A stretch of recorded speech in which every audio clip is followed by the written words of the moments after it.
Well, bonjour tout le monde, and hello, good afternoon. My name is Benjamin Isett, and I'm joining you from the territory of the Coast Salish peoples, Snuneymuxw territory, Nanaimo, British Columbia. And I'm here with Professor Brian Palmer from Trent University and Professor Ravi Malhotra from University of Ottawa. And also Veronique is generously assisting from University of Ottawa as well. And we have participants joining us from all across Turtle Island for the book launch today to launch Class Warrior. And if Ravi can hold up his copy, the collected works of E.T. Kingsley. And we've now Brian Palmer generously wrote the foreword for the book. The book was generously published by the Canadian Committee on Labour History in cooperation with Athabasca University Press. It was released in the fall of 2022 at a special conference that the Canadian Committee on Labour History convened in Calgary. And now this is the virtual launch of the book. And I'd like to thank Ravi for his work organizing today's launch. So we've asked Dr. Palmer to share some insights as a specialist in the history of the Canadian working class and the political history of the Canadian working class to share some insights. And then my understanding is he might have some questions for Ravi and myself. So if we can turn it over to you, Dr. Palmer, Brian, to share your thoughts with everyone who's joining us today. Yes, well, thanks very much. I'm delighted to be here. It's an honor to be a part of this launch of this book, Class Warrior, on the political writings of E.T. Kingsley. And this book is a wonderful complement to an earlier study by Ben and Ravi, Able to Lead, which is a look at disability and radicalism and Kingsley's life. It was published by UBC Press probably a couple of years ago, at least. And this, as I say, is a wonderful addition to now what is now a substantial corpus of sort of Kingsleyania that Ben and Ravi have put together. I've long been interested in Kingsley, and as has anyone who is writing on the origins of revolutionary socialism in Canada. Years ago, when I used to give lectures in working class history at Simon Fraser, I used to impersonate Kingsley in a delivery of his lecture on the evolution and genesis of slavery, and his sort of trying to bring workers around to seeing the necessity of a revolutionary political stand against capitalism. Kingsley was regarded in the opening decades of the 20th century as Canadian Marxism's old man. He was the sort of, in some senses, the most revered figure among the revolutionary socialists, associated with what has been called the impossibilist tradition, but which Ben and Ravi call the BC, British Columbia perspective on revolutionary socialism. And this was an intransigently critical approach to capitalism. It was a demanding approach that working class socialists come to a sort of full throttle opposition to capitalism, which was regarded as a bankrupt social order, and one that relied on exploiting them through the theft of the value that they produced, and one that a social system that had no redeeming features. So Kingsley, although looming very large among this intransigent left of the early 20th century. And while he has been inevitably mentioned in almost all discussions of Canadian socialism, very little was actually known about him. He had lost portions of both of his legs in a railway accident in the United States. He associated himself with a radical critique of capitalism subsequent to that injury. He joined with the wing of socialism in the United States, affiliated with Daniel de Leon, but broke from him in the 1890s and ended up being brought to Canada by Nanaimo miners who wanted a clarity, a revolutionary conceptualization to sort of undergird their militant opposition to employers and to the politicians who served their interests. And that's how Kingsley came to Canada. He became a fixture in the Canadian revolutionary left, founding the Socialist Party of Canada, and affiliating himself with the British Columbia Federation of Labor Party, and died really in poverty in the late 1920s, and from there slipped into obscurity. And it's really the hard work of Ben and Ravi and their research assistants who have uncovered so much of Kingsley, explaining how he came to occupy the position of reverence that he did in the revolutionary movement, digging through a number of sources to uncover his political speeches and writings, of which this volume, Class Warrior, is just really an exemplary compilation. The price alone of this book is warranted by the inclusion of Kingsley's pamphlet, written in 1916, on the evolution and genesis of slavery, which is really a foundational text of the Canadian Revolutionary Workers' Movement. So I can't say enough about the how much I am grateful to, thankful to, and appreciative of the work that Ben and Ravi have done to bring to us an immense collection of Kingsley's writings, and in part, what makes this, in some senses, such a great accomplishment is that I think many historians and interested figures in Kingsley would have stopped at trying to compile a collection of Kingsley's writings, by the simple fact that very few of them are actually completed texts. Of course, there is the pamphlet on the evolution and genesis of slavery. There are other writings. There are some verbatim speeches that he gave. But for the most part, what we have in this collection are reports of Kingsley's speeches that appeared in the revolutionary press. And some of them, by the way, which attested to Kingsley's international reputation, appearing in publications as far away as Australia. So a question that I had for Ben and Ravi about this collection was how they managed to decide what to include, what not to include in terms of Kingsley's writings.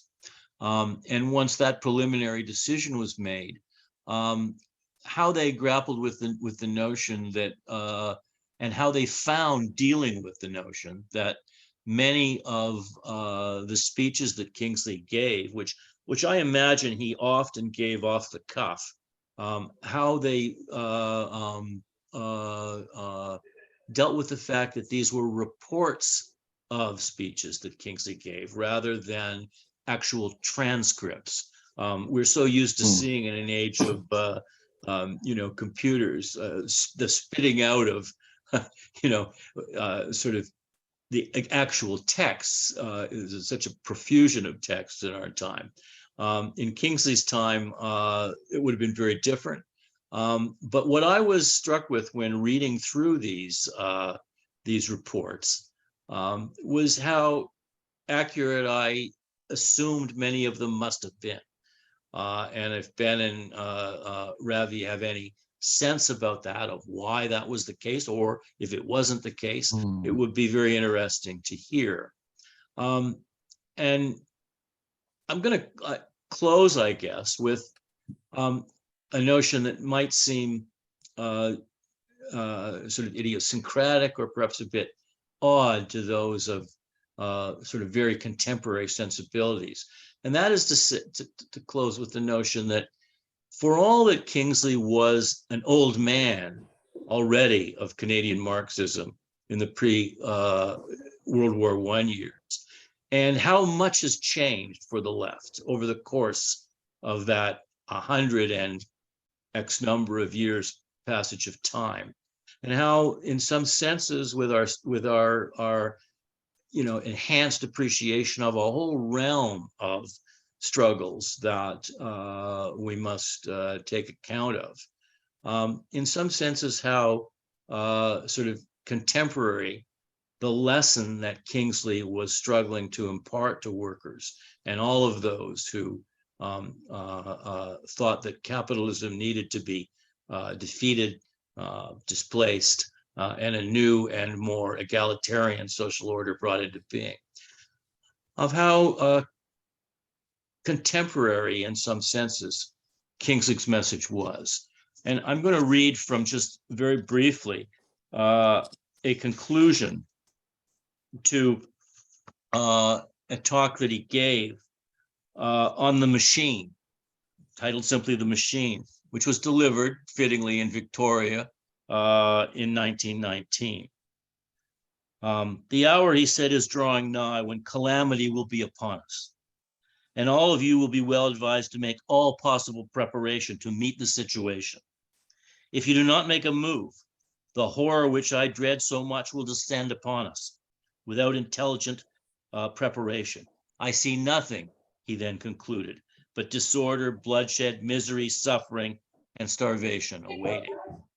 And he delivered that in 1919 after the horrors of World War I, in the midst of a labor upsurge. And to me, it sounds incredibly appropriate for our time, where we face so many of the same kinds of catastrophic developments, which threaten so much of the world's population. And Kingsley correctly laid at the feet of capitalism this disorder, this bloodshed, these horrors. And he gave his life defeating the system that had created these catastrophes, and that he saw as ongoing in the life of humanity. So Kingsley, to me, still lives very, very vibrantly. And I want to thank Ben and Ravi for doing so much to make that life more visible and more of a presence in our own time. So thanks very much. And I will turn it over to the authors of this great compilation. Thank you. Thank you, Brian, for your kind and generous words and for your support of this project over more than the past decade. So not only providing the foreword and your remarks today, but assistance to Ravi and myself throughout the various stages of both Able to Lead and then Class Warrior. I guess I'll take a first run at asking the questions you posed and then turn it over to Ravi. In terms of looking at the selection of reports and speeches, the first step is that we did compile everything we could find.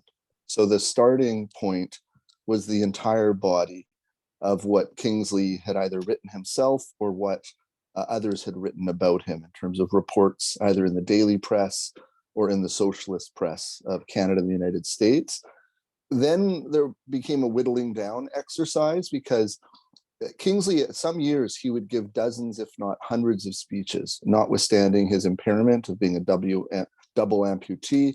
At the turn of the 20th century, he would travel to remote mining towns and both small and large communities across the Pacific Northwest and even further afield. He was a very frequent speaker. And the themes, when he would go on these speaking tours or even over a series of speeches over several months in Vancouver or elsewhere, they would often be highly topical in terms of the issues of the day or pressing questions that socialists were asking at that time.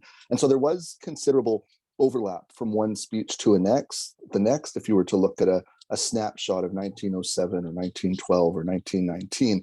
And so eventually we did have to whittle down speeches that seemed to have significant overlap with other material just to avoid undue repetition in the book. And a similar exercise with some of his published writings, particularly at times when he was most prolific with his writings. But that was essentially the extent of our selectiveness in putting the book together. In terms of how to handle the reports of speeches, which, as Brian rightly notes, were reports rather than verbatim transcripts, we should keep in mind the conventions of journalism at that time. This was before televisions, before radios, obviously before the internet.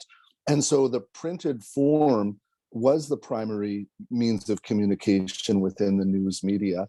And reporters, in most cases, were very adept at writing in short form and taking very diligent notes that approached verbatim notes. And particularly when it gets into some of the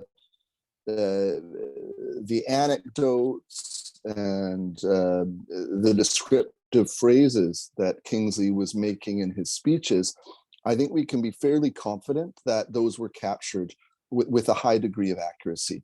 In terms of whether the connecting phrases and words exactly matched what Kingsley said, probably not. But I think we can take these reports as a fairly accurate or even a highly accurate account of what Kingsley would have told his audiences in all of these working class communities. The last question was looking at the old man. So this kind of father figure, or sometimes even viewed as a curmudgeon on the left, even at his time, versus the visionary and contemporary aspects of his thought.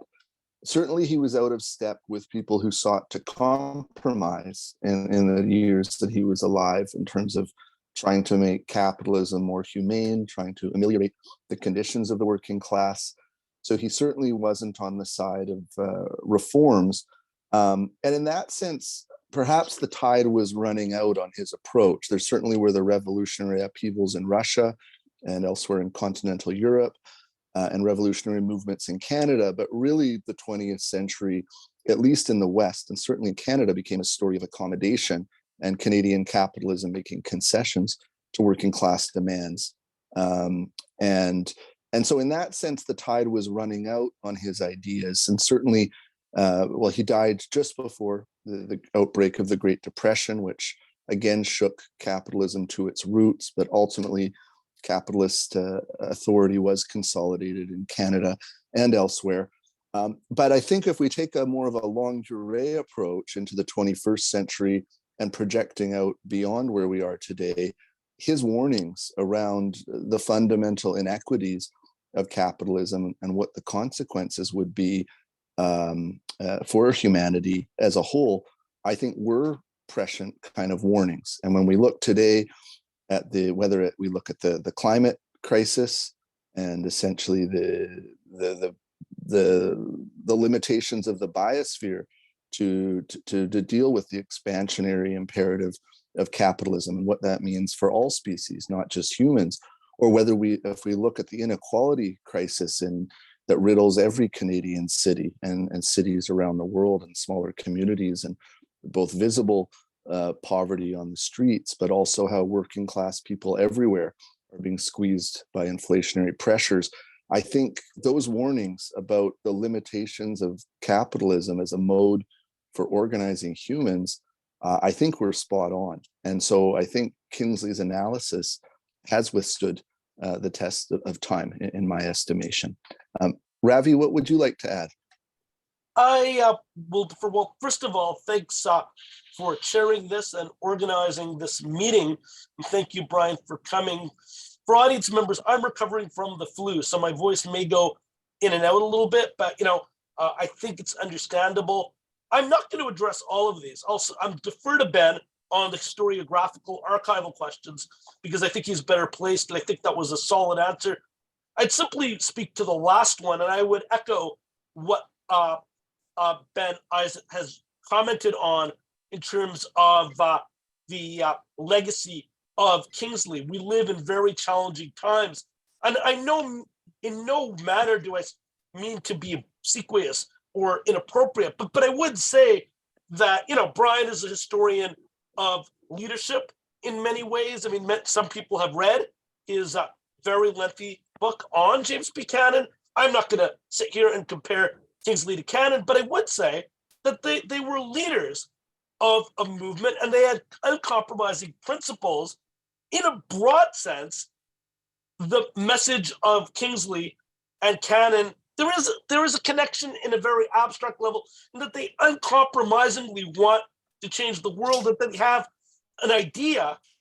Is it my idea? Probably, Ben and I may not fully agree on this either. In both cases, probably Kingsley and Cannon's views are not necessarily mine, but you have to respect the fact that with oppositions, and if you look at the internal documents, the SPC, and Ben can speak more to this than I can, but the SPC was racked by internal disputes, I'd say, for most of its history. I don't think it was a one-year problem in 1911. I think throughout there were dissidents in the Western Clarion that would write in. There was a free-flowing debate, but Kingsley had this vision of no compromise, no political trading, their slogan. And I think, whether or not you agree with the politics, the idea that you could change the world has a message that goes on today. And, are these lessons directly applicable in the world of 2022? Maybe not. But, for anybody that's done political organizing, and certainly a man like Ben Isaac can be counted in that category. He's probably done more in a day than most people have done, in decades. But it's and for those of you who don't know, for many years served as a elected official in the Victoria government, there's lessons to be learned. So when we looked at Ross Johnson's doctoral dissertation, and I think Brian's rightly written about this, certainly one of the major sources, and I was honored to be able to have some communication, because Dr. Johnson wrote one of the only doctoral dissertations that speaks to the history of this. And he went in depth in the 1970s, and at the end of his life, right before he died, Ben and I were able to communicate with him. There's colorful stories that you can't apply directly in this linear way, but so there's a biased legislation that restricts free speech. And as a lawyer, I'm interested in this. So the Salvation Army, for example, can organize and communicate religious messages, but the Socialist Party of Canada in early British Columbia was not allowed to do this. And we see the same pattern in his California days, which is not well represented in this volume, Class Warrior, but there were free speech fights that most historians associate with the anarcho-syndicalist movement, which he did as part of the Delanist movement in the 1890s at an English Bay body of water in British Columbia. There's an anecdote in Ross Johnson's doctoral dissertation. I think we talked about this in Able to Lead. And I'm gonna, so there's Able to Lead here, Class Warrior here, if anybody is interested. There's an anecdote that SPC members went on to English Bay to avoid the municipal regulation and sold the Western Clarion by vote. So that's, are you going to apply that directly? Maybe not, but it's interesting that they grappled with similar kinds of restrictions. Do you see biased regulation of speech, say to certain kinds of people that want to occupy a city? Something that happened in the last year, but when dissidents, critics of capitalism, they're treated in a different way. There's a direct parallel in the management of free speech. The connection from the time of Kingsley on towards the mid of the 20th century, people like James Buchanan, but into the 21st century, there are connections. I don't know that you can instrumentally apply the doctrines directly, but I say that Able to Lead and Class Warrior are interesting, and that they tell you stories, and maybe I'll stop there on that. And, Ben, you can tell me if you want to take more questions from Brian, or if you'd like me to read the passage. I think it would be good to hear the excerpt that you selected, Ravi. Okay, so again, I'm recovering from the flu. This may be choppy, but I hope audience members are able to understand my speech. I know it's a little craggly, so just give me a second. And I was able to lead. So now let's get to Class Warrior. Okay, so this is from 1906. It's a much earlier time than the passage that Brian wrote, and it has to do with the arrest of the miners, Big Bill Haywood, Charles Moore, George Pettibone. Many people in labor history are familiar with Big Bill Haywood. He's one of these iconic figures, and I'm sure there's many passages that people like Brian and many other historians have written about Big Bill Haywood because he's very famous. And as a legal scholar, I thought it's interesting because here Kingsley talks about the relationship between the state and law. Some of you may find it instrumentalist. It's not Poulantzas, but it's written in a different time period, but it's still interesting to me as a historical document. So I'm just going to read this and then I'll revert it back to Ben. So this is, we've titled it On the Arrest of U.S. Labor Leaders and State Power. And the original title by the editorial board of Western Clarion, Kingsley's newspaper, was A Question of Power. And so we just wrote at the beginning, editorial presumably by Kingsley following the arrest in 1906 of Western Federation of Miners leaders William D. Big Bill Haywood, Charles H. Moyer, and George A. Pettibone on trumped up murder charges in relation to the killing of former Idaho Governor Frank Dunenberg. And certainly there's a Pulitzer Prize winning novel that you can, if you're interested, you can read about it. I did, as I spent God knows how long of Shirk's money reading this thing. I think it was 1,000 pages. That's a whole history of the episode. It gets down into the minute details. But in 1906, this was a major episode in labor history and created attention, newspaper coverage across the United States and Canada, and I think in other parts of the world as well. So here is what E.T. Kingsley, a double amputee and radical socialist, wrote. The question of power. If any further proof was necessary to sustain the contention of the socialist that in the last analysis all law is purely a question of power, that proof has been furnished by action of the Colorado and Idaho officials in the seizure and kidnapping of Moyer, Haywood, and Pettibone. Counsel for the prosecution has admitted in open court that there was no legal means that could have been used to bring the accused men into the state of Idaho, and that, as in the opinion of the prosecution, law was in this particular instance defective. Kidnapping was resorted to in order to further the ends of justice. There being no legal means of bringing the accused men within the clutch of the Idaho authorities, the officials of the two states did not for a moment hesitate to engage in conspiracy to effect their purpose. And they did it with as little compunction of conscience and with as much zest as a gang of footpads might plan a holdup. The entire affair has not been one of established legal procedure, but merely an instance of the brutal and conscienceless exercise of power that has always been displayed by those who have been foisted to the position of rulers of men.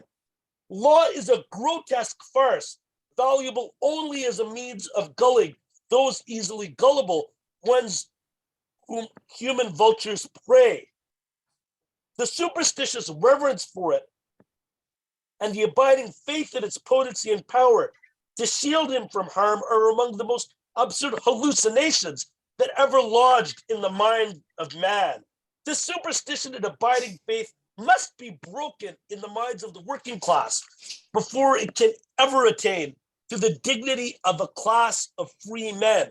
The officials of Colorado and Idaho and their ilk elsewhere are doing all that lies in their power to destroy that superstition and shatter that faith. Whether intentional or not, their work is excellent in this respect. Much adverse comment has been indulged in, even by the socialist press, of the famous Declaration of Independence uttered by the notorious military strut and swashbuckler, General Sherman Bell of Colorado fame, when that gallant hero of the Rooseveltian brand said, quote, "To hell with the Constitution, we'll give them post-mortems instead." He was as correct in stating the true position of a class in power as he was blunt and to the point in phraseology. Acting as the tool of a class in human society, he was perfectly justified in relegating to perdition any ridiculous laws or musty parchments wanted in his face defrauded him from his purpose. There was evidently no superstitious reverence for grotesque concoctions and contraptions in the makeup of this valiant warrior. It is not the law that holds Moyer, Haywood, and Pettibone in custody, nor is it the law that can effect their release. They are held by the power represented by the executive machinery of the state, with its ruffianly police, sheriffs, military, and other cutthroats. Kingsley's not a guy that minced his words. If these men escape with their lives, it will be through fear upon the part of the rulers and their ruffianly tools of stirring to action a mightier power than even that of the state in its present hands. Were there no more fears of a working class uprising now than there was when the so-called Chicago anarchists were murdered by the ruling class some 20 years ago? Moyer and his comrades would without doubt be likewise dealt with. The undisguised contempt for law displayed by the present rulers and their ruffianly tools should go far towards cultivating a similar contempt in the minds of the working class, both for the law and its makers. True it is that so long as the power to enforce it remains in the hands of the master class, the workers will be compelled to bow in submission to capitalist law. Once the working class has conquered the power to enforce its will, such law will be as unceremoniously brushed aside when found to stand in the way as it now is by its capitalist sponsors. The power to enforce that which at given moment will conserve a property interest and not what may have been previously written upon parchment in regard to the matter is the keynote. Hence, power to do is the only law that cuts any figure in the case. This power today rests in the hands of that class who would hang every working man of the type of Moyer, Haywood, Pettibone, etc., were they not held back by the fear that an aroused working class might strip this power from their hands. Until the working class does take the powers of the state from the hands of the present rulers and uses those powers to chase the whole thieving gang out of their control of industry, the infamies practiced upon the workers and those who lift their voices in their behalf will continue. And to tell the truth, they should continue. The class that has the power to feed, clothe, and shelter all people must of necessity possess the power to determine what shall be done with the product. Place no faith in the law, you working men, unless it be the law of your class, and with all of the power of your class behind it to enforce it. Duncan Kennedy wasn't quite this direct. Above everything else, working men should remember that the production and disposition of the material things of life are not determined by sentiment, love, justice, law, or religion, but by power. The power to grow is the law of growth. The power to live is the law of life. The power to rule is the law of rule. The power to be free is the law of freedom. And none of these are man-made laws. Working men, if you would be free, you must seize the powers of the state in order to break your economic chains. It is purely a question of power. And so that is an extract from 1906 in the Western Clarion. I know like my voice is very rough because of the flu, but I think you were able to understand more or less. I think the overall message got through of the prose. I think you were able to make out the words, hopefully. And, so I'll revert back to Ben if you want to take questions from Brian or the audience or about this. I leave it to you. Thank you, Well, Ravi. I'll just pipe in with a brief comment, which is that it's great to hear that passage, which is put in the pages of this book out of the research and voiced here today by a law professor and a lawyer. Yes, that's right. And I am actually in my robes. I'm in the Nanaimo courthouse defending for some matters for some troublemakers today, but some protesters. But so there is definitely common threads between what was happening 100 years ago and now. That book you can obtain in hard copy. It can be ordered from the Athabasca University website. There is also Athabasca University Press has a very generous open publishing provisions. And so members of the public can find a PDF version of the book online at no charge. And so it's a great thing about Class Warrior. I can't say it about any of my other books, but Class Warrior is accessible to the public irrespective of their an individual's financial resources, which I think aligns with the philosophy behind the writings and speeches contained within the pages. Ravi, are there any questions you can see in the thread there? And I am mindful of time, but I don't think so I invite audience members. I know we've got a small group, but if there are audience members, there are no questions so far, but if anybody has questions, please put them in the Q&A. I was told that the chat is not going to work, so click on the Q&A button and you can insert your questions and we'll be happy to answer them. And I guess maybe while we're seeing what's coming up, Brian, is there anything further you'd like to ask of Ravi or myself, or do you think you've largely covered the field? Well,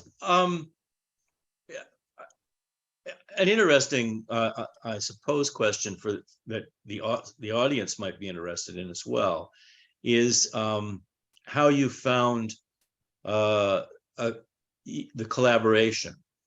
I'm always interested in this. I've written books with other people. I've written them on my own, but you come from fairly different backgrounds. You know, Ravi coming out of his engagement with law and interest in law and in disability, which I think drew him to Kingsley as a double amputee. And Ben, you wear many hats, but as an historian, you've been interested in social movements, histories of the left, and so in some senses, I guess a question to throw in your direction is how you found the collaboration and how you worked through it in terms of divisions of labor or other questions or other issues like that. Ravi, can I start? You go ahead. Yeah, so Ravi has been the driving force of all three of the books. He approached me 13 years ago, having read about Kingsley, just some offhand comments and some earlier histories of the Canadian left. And I think he reached out potentially to Brian at that time and to several other scholars of the Canadian left, labor and the left. And I think because I had recently been a graduate student and I had been had the benefit of a laptop during a lot of my research, I was able to send Ravi some notes probably within a day or so of quite detailed notes of various references to Kingsley I had found. Whereas even a decade earlier, if I had done my research in just by hand, it would have been much less likely that I would have given such a robust reply to Ravi. And so that kind of began our collaboration. Ravi spearheaded a shirt grant. We enlisted more than a dozen research assistants. We brought together a conference, which we held in conjunction with the Canadian Law and Society Association in Winnipeg. The product of that was our book, Disabling Barriers, a collection of essays about disability history, social movements, and the law. And then the main project that organized it all was the biography, which UBC Press published, Able to Lead.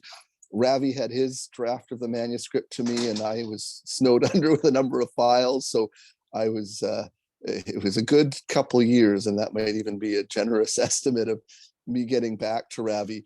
And because I knew it had been sitting on my plate for so long and he was so passionate about the project, I had started to identify some of the articles and the speeches for publication.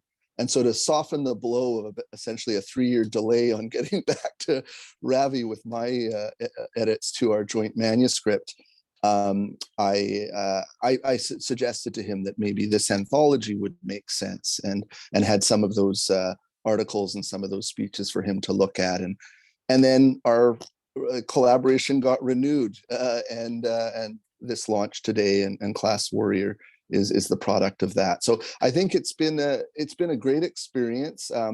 I suspect it's been frustrating for Ravi at times, and my apologies to Ravi for the delays, but I'm really thankful that we've had this collaboration. I look forward to see what comes next. And I think it's been very productive, and and I think with a important impact, I think, on our knowledge of these pioneers of progressive thought from the past century.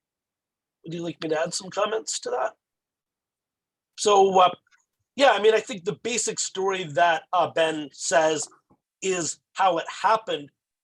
I did not get support, and I'm profoundly collegial person, so I'm not going to mention any names, but I did not get support from all quarters of the historical community. Brian's the most famous, the doyen Canadian radical history. I was very, of course, I didn't know Brian particularly well. I think I encountered him at conferences, but I was amazed to get the support that I did, enthusiastic support, even though I have no training in history. You know, I'm an interloper in the historical profession, which, you know, has its archival methods, has an approach, but I wanted a historian, and Ben was at the right career stage, had the requisite knowledge. And so we did the Shirk grant, and then one thing led to another. So we had these two other books, which we've already launched, Able to Lead, and earlier, the anthology Disabling Barriers, where Brian again generously provided us with a forward. Those two, unfortunately, you do have to pay money for those. They come from University of British Columbia Press, so they're not open access, but we got 3 books out of it. And, you know, I'm very proud and very honored to have had this collaboration. It took a very long time, but in the end, we got these 3 books out.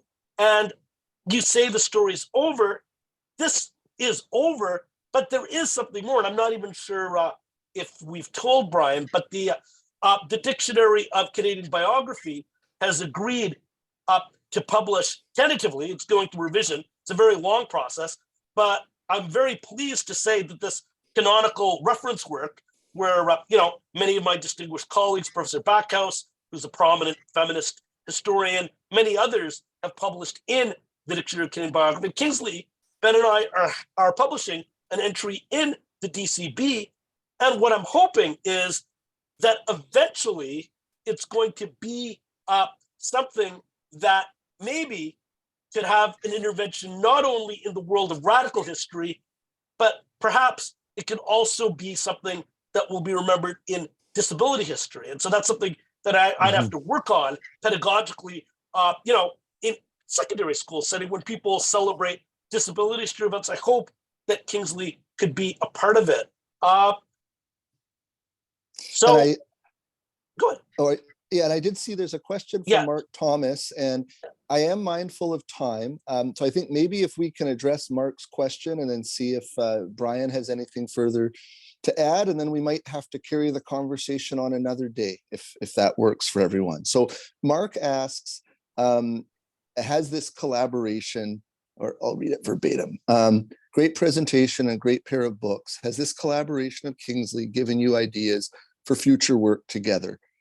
So Ravi and I have to turn our minds, as Ravi just referenced, the Dictionary of Canadian Biography entry on Kingsley is still forthcoming. So we still have further Kingsley work. In terms of collaboration as progressive legal scholars with a passion for issues around labor, disability, equality, I think there's a number of fruitful topics for collaboration. And I do look forward to having that conversation with Ravi. And I guess all I can say now is stay tuned for what lies ahead and what we're able to produce together. No, I think that's an excellent answer. So I thank Dr. Thomas, the chair of York Sociology Department, for providing that question. And Brian, is there anything you'd like to add to close off? Or I guess to tie in the notion that Kingsley has something to say to us and the politics of our time. Kingsley believed very much in the politics of collectivity. I mean, that was what animated him. In some senses, the politics of our time, it seems to me, are more animated by subjectivity and individualism. Now, there are collective struggles, of course, that go on. It's telling to me that Kingsley, and this ties into Ravi's concern with disability and politics. Correct me if I'm wrong, but Kingsley never really addressed or inserted himself as a person with a disability into the politics of collective opposition to capitalism. Instead, he saw capitalism as maiming everyone. And so his disability, which, he could have made much of, he was a worker who lost, portions of both of his legs. His disability springboarded him into a politics of collectivity and a critique of capitalism as an organized system of actually maiming humanity.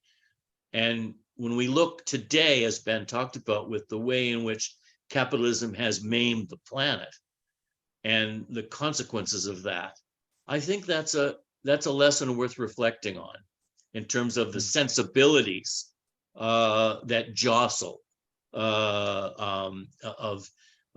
we live in an age where acquisitive individualism and subjectivity are constantly kind of bombarding us. And it can, in some senses, it seems to me, blind us at times to the collectivity and universalisms that need to be, a fundamental part of our politics.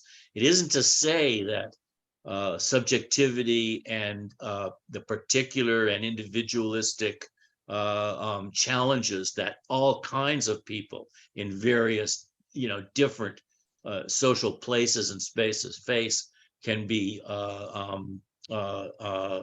eliminated. I'm not suggesting that at all.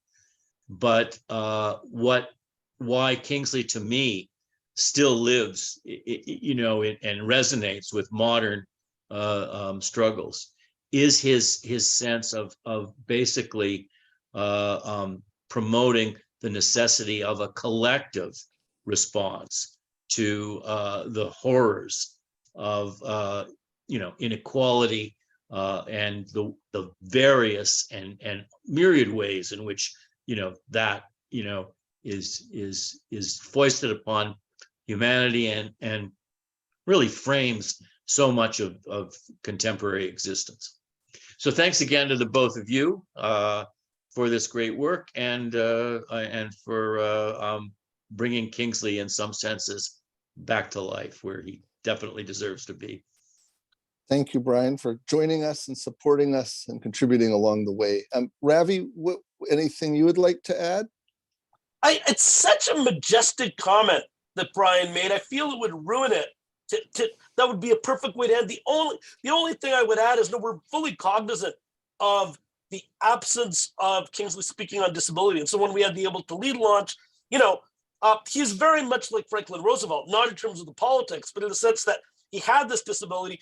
Many of his contemporaries, I think, because he was an amputee, I think weren't even aware of it, even when they worked with him. There's an invisibility part, and Able to Lead, we get into all that. The only other thing I would say is I completely concur with what Brian is saying. I think we're ad idem on that point, but unfortunately, there are not that many people working from a materialist perspective in disability studies. Somebody needs to write a materialist history of disability. Somebody who's qualified to do that. There's umpteen Deleuzian accounts of disability, but for somebody like me, they're not satisfying. And so I think that disability studies is still waiting for a person that can do a comprehensive materialist account.